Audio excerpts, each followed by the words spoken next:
मूला साग बेच के किछु पूंजी हेलाही अरे कोने रे कोन ठिलिया जही तबे मूला साग बेच के किछु पूंजी हेलाही कोने रे कोन ठिलिया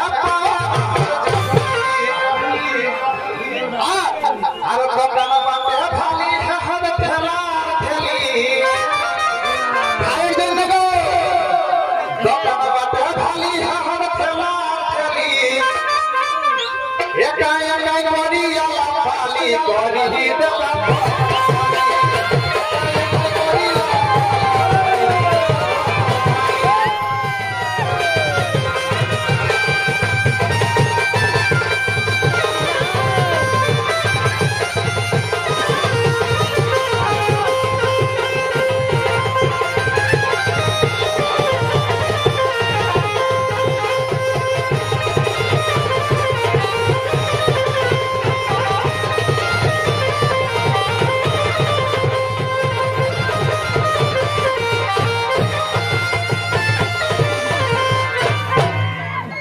चिकन चिल्ली खात मांस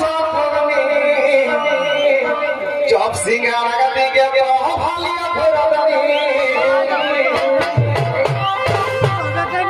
सिंगाड़ा खाने कैसे थी हमरा चिकन चिल्ली खा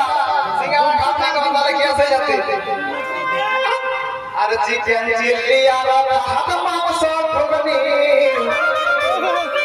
चॉप सिंगाड़ा दिगे भालिया फोरदनी अरे पीर